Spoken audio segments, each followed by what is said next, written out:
The views expressed on the Nova Society are those of the panelists and guests and do not necessarily reflect the views or opinions of the Phoenix Research Institute or any institution which any panel member is associated. Welcome back to the Nova Society, a space where dialogue deepens understanding and civic responsibility comes to life. I'm Dr. Mark Bound, joined by our regular panel, Dr. Scott Gershwer and Dr. Brooklyn Ann Weldon. Together, we'll unpack the stories that matter most, exploring the headlines, the history, and the big ideas shaping today's conversations. Let's dive in and hear what the panel has for us today. And today we have David from Charleston, South Carolina. And David writes, I'm not sure if anyone on the panel listened to President Trump's national address the other day, but it was another rambling speech that drifted from complaints about the 2020 election to promoting the Save America Act, which, if you actually read it, doesn't seem to save much of anything beyond Republican political interests. He appeared to be reading off a teleprompter, and that's notable considering his usual teleprompter operator is reportedly under investigation for placing bets on a gambling site. At this point, even the teleprompter guy seems embroiled in controversy. Still, Trump did stick to the script more than usual, and that raises a question. Why would his staff allow him to deliver an address that was so disjointed and embarrassing? Even the major networks declined to air it live. Now, those networks are being accused of stifling free speech, quote unquote, and Trump is threatening their broadcast licenses. It's hard not to wonder whether we're sliding into something more Orwellian, a political environment where unhinged comments are normalized, where institutions are attacked for not amplifying them, and where the president blames everything from election results to U.S. air quality on whoever is convenient, including Canada. He even tweeted that he's heading to California to, quote, open the spigot, unquote, whatever that means. All of this leaves me genuinely worried about whether the country can withstand another 2 years of this level of instability. But I want to come back to one specific point.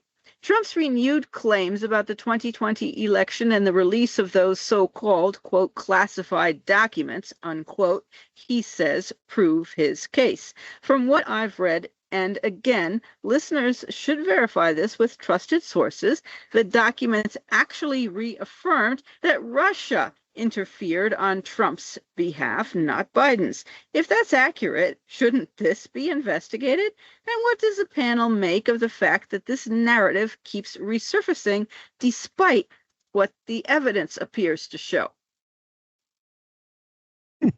Where to begin? Where do you begin? Yeah, jeez. I'm going to start here. Okay. If you don't mind. Go ahead. I think that idiotic lying speech the other night, when was that, Thursday? Yeah. Was just a distraction. It may be a prelude to martial law. It may be a declaration of war against the left. It may be I don't even know how to say it, a preview of what he has planned for the world, maybe.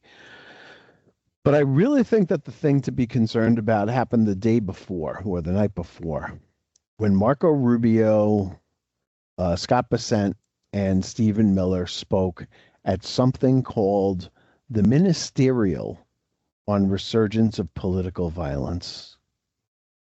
This was the most bizarre, crazy, right-wing fever dream speech that I think I have ever seen in my life. Marco Rubio starts off by talking about the fact that as he put it, the so-called George Floyd demonstrations in the summer of 2020 led to criminals and extremists burning and looting their way through America's great cities and brought the country to its knees. city governments all across the country simply refuse to prosecute the people conducting these acts of violence and terror. We know that most of the violence that happens on the part of right-wingers being there and trying to start trouble. And that any study of political violence has said that the right-wingers account for about 75 to 80% of U.S. domestic terrorism deaths since 2001. And that way more right-wing violence than left-wing violence has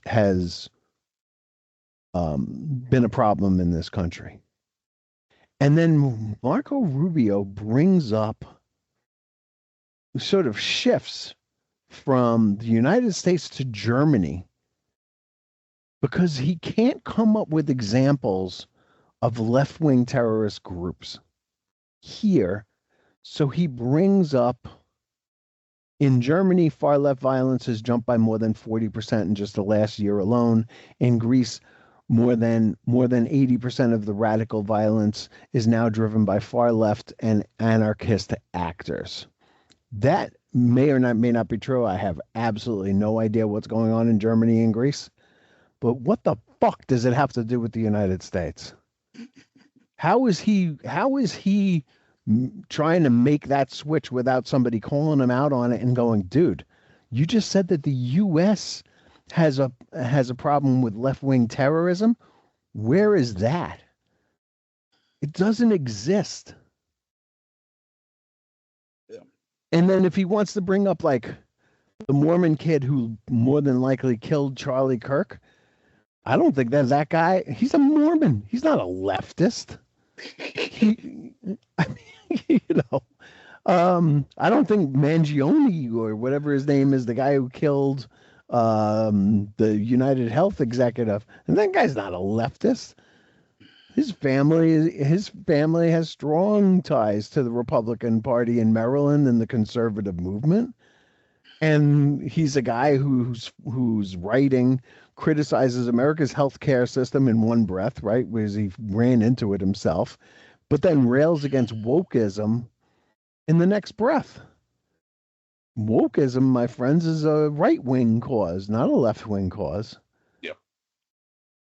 And so he finishes his speech with the idea that Trump has now signed National Security Presidential Memorandum Number 7, which includes a comprehensive strategy to investigate and disrupt Antifa terror networks and their allies. What? Where is that? Antifa? I mean, and just okay. And then he turns it over to Stephen Miller, who gave a speech that if he had just said, "Hey, ChatGPT, give me some Nazi stuff, but make it positive." That's what that speech was.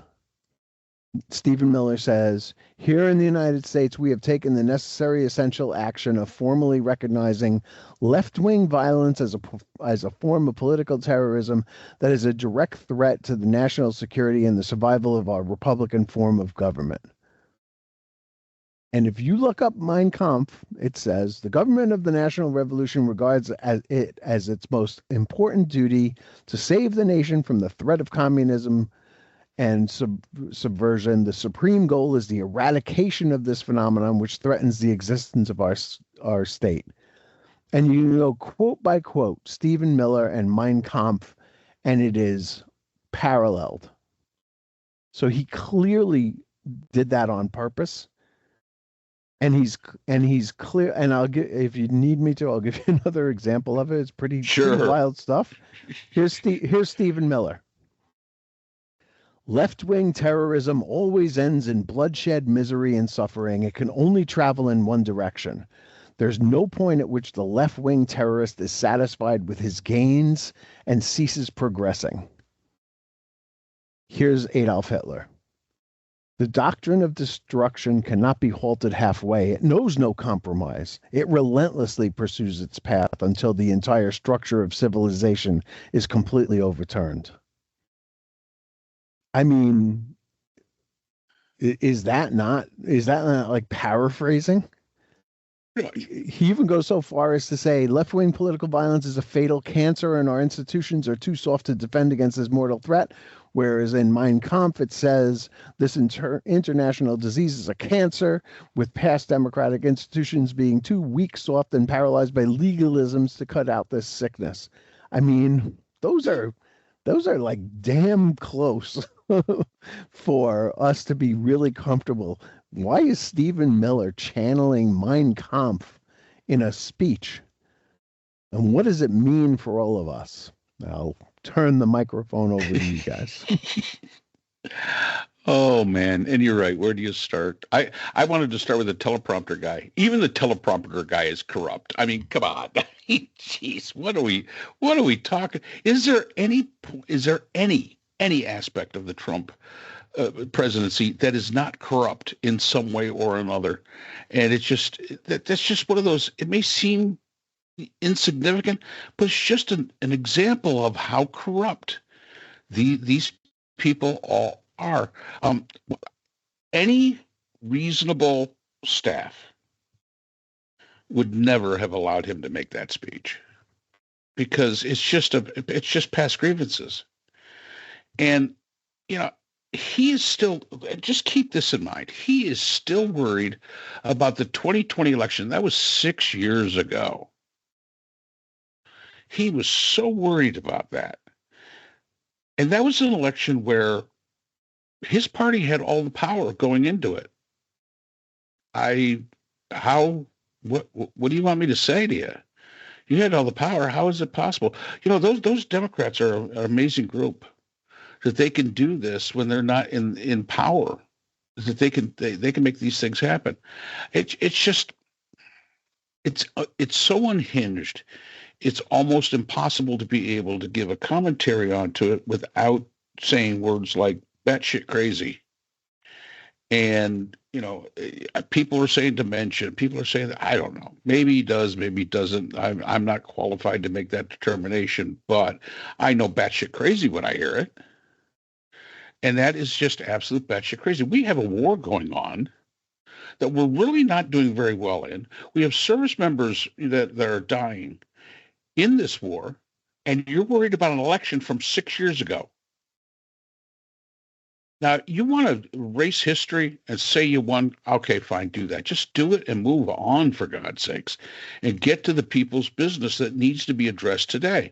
And that's not what we're doing. He's stuck. He's stuck in grievances, which is really something that is you know, the epitome of the mindset of MAGA. I got all these grievances.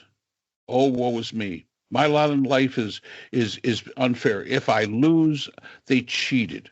If I win, it was okay. If it doesn't go my way, you're a traitor. I mean, all these absolutely ridiculous ideas. The fact that he's threatening the major news networks because they didn't do his speech live. Free speech allows you to say what you want. Doesn't mean any of the rest of us have to listen to your bullshit. That is not part of free speech. It says that you're allowed to speak. And when we're talking about free speech, it's generally considered from the founding father standpoint, it's not free speech of the government. It's free speech of the people about the government. The ability to petition, the ability to protest, that's free speech. I got news for you, Diaper Don. You are the government. That does not apply to you. That's a broad interpretation. It applies to the average American citizen. It applies to this podcast. It applies to you know, social media where people are speaking out against you. That's what free speech applies to. That free speech shall not be infringed upon by the government. Now, you are all about corporations doing whatever they want. I mean, you let them run roughshod over our economy. You let them run roughshod over, pretty much all of our society. But now you're complaining because they wouldn't air you live. And now you're saying, well, that's a free speech thing. And then you make it like the airwaves were something you invented. Stop. That is not what the First Amendment is talking about. And again, they did not infringe your right to speak. They allowed you to speak. They just didn't want to listen to your bullshit. And that is not a requirement. You can stand on the street corner all you want. They could have changed the fact that people still could walk by you and say, oh, wow, there's our village idiot. We'll come up with something new, right? Yeah, really. Can you come up with something new? Yeah. Again, the air quality is Canada's fault.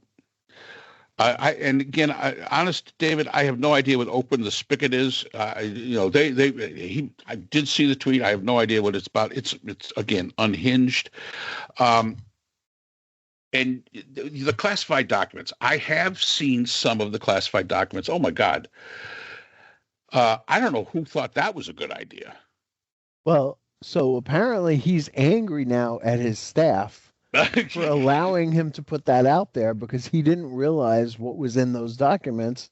And his staff tried to stop him but couldn't.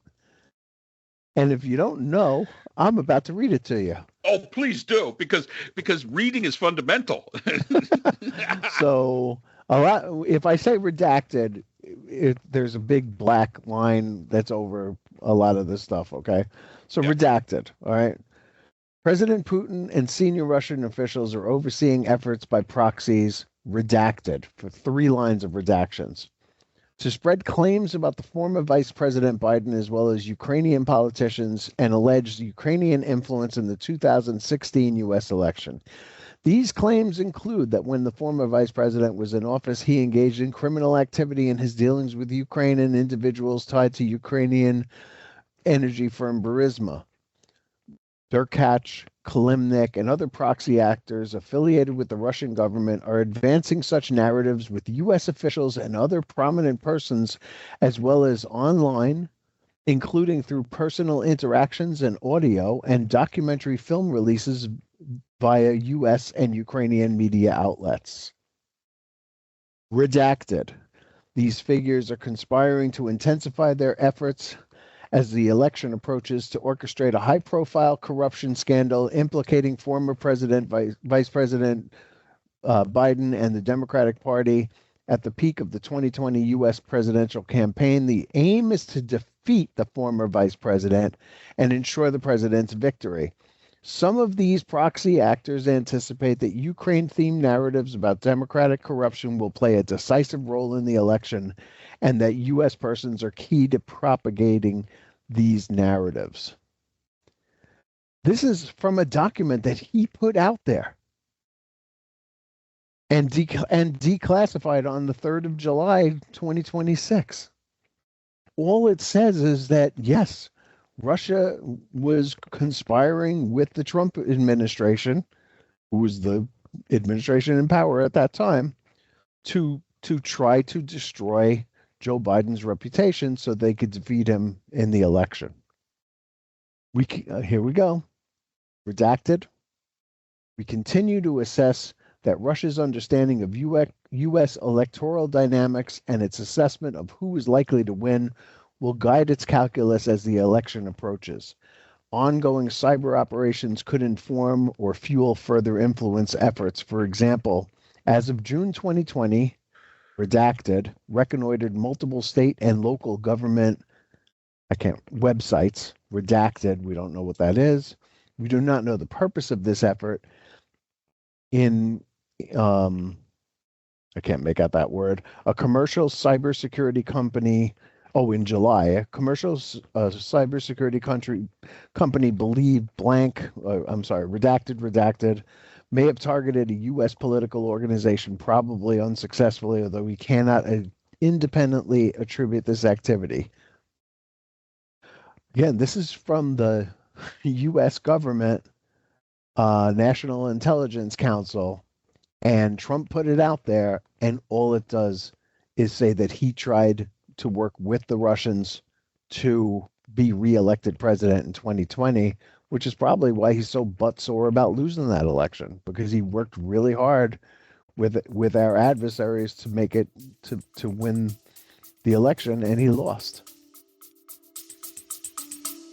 Stay with us. We'll be right back. Looking for conversations made for lesbians and queer women?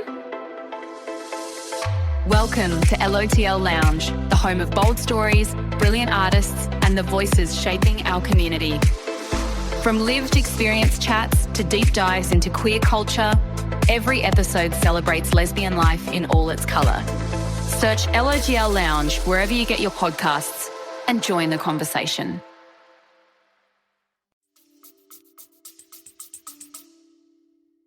Yeah. I mean, it just goes to show before you put something out, it probably would be, I don't know, a wise choice to read it first. Or in Trump's case, have it read to you, and probably the big words, have them explained to you, so that, because I'm sure he doesn't know what redacted means. But I mean, just, it's that is a level of bungling incompetence that you go on.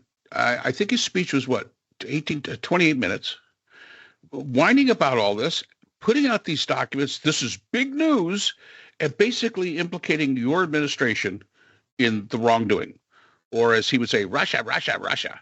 I mean, yeah, that's all it did. That's all it did. And, you know, my comment is how about those Epstein files? Let's not forget the Epstein files. Let's get them out there too. But should it be investigated? Why? I'll be honest with you, David. You know, when I read that part of your question, should this be investigated? I don't see the purpose. If there is a failure in our system, and I'm the one that always says the system will hold, it'll bend. The problem is it's in things like this that it truly bends, because nothing will ever happen of it. We've got a little over 2 years, 2.5 years we have to survive through this thing. And the fact is that even if it was investigated, even if it was found, once again, we've got to go through the process, spend, millions of dollars on the process, and the outcome is going to be nothing. It was nice to see that Trump did have to pay his $5.6 million to E.G. Carroll. That great, absolutely great. Of course, he's grifted, 100 times that much. But the fact is that at least, once again, the system came around and held. But it bent for an awful long time. How long did it take to be able to get that, that paid out? And I'm sorry, regular people, you're not going to get that time. It is simply because the system, as I say, is holding, but it's bending. And I don't see any benefit in investigating this. It's out there. It's out there. And you make your own decision. You want to really have this be impactful, go to the damn polls and vote. That's the way you make this impactful. And when somebody says, hey, why did you vote that way? Well, reference this. Reference this. That's the way this happens. Scott always said in the beginning, nobody's coming to save us. Nobody. And he's right. It has to be from within. It has to be the voting public. We have to get beyond that one or two issues that we seem to feel are so ideologically important and ignore all the rest. We need to look at all these lies. We need to look at all the chaos. We need to look at the fact that even his teleprompter guy can't be trusted. If you can't trust a teleprompter guy, how can you trust any of the rest of them? I mean, this is a low-level guy. Right. I mean, we're talking. What's the guy on Seth Meyers' program? Wally, the cue card guy. I mean, come on. This is the state of our government, of our nation at this point in time. You want to change it? Now's the time to do it in November, and continue to do it. Because if you don't, you're going to get more of the same. And don't sit around and complain about it. And when I call out on this is the Democrats. Get off your dead asses and get out there and vote. We're where we're at now because you didn't in 2024. So I don't know. But this ain't going to go away. And we are Nazi speeches and just absolute craziness and incompetence and corruption. Yes.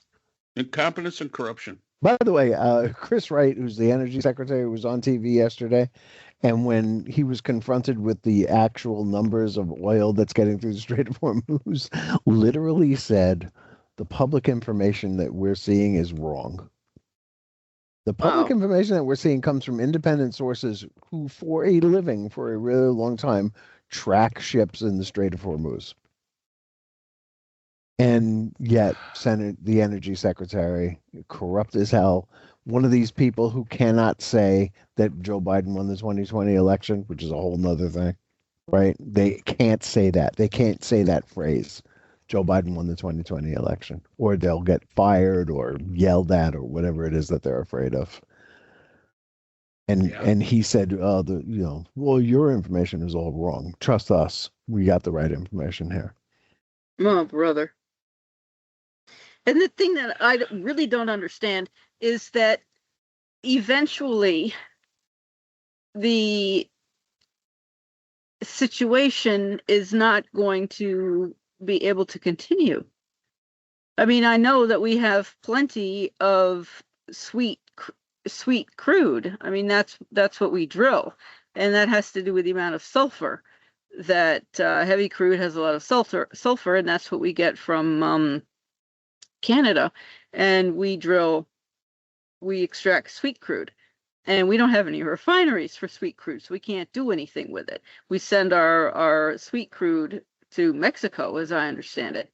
Yeah, and Brooke, they refine. I'm sorry I don't want to interrupt, but That's all right.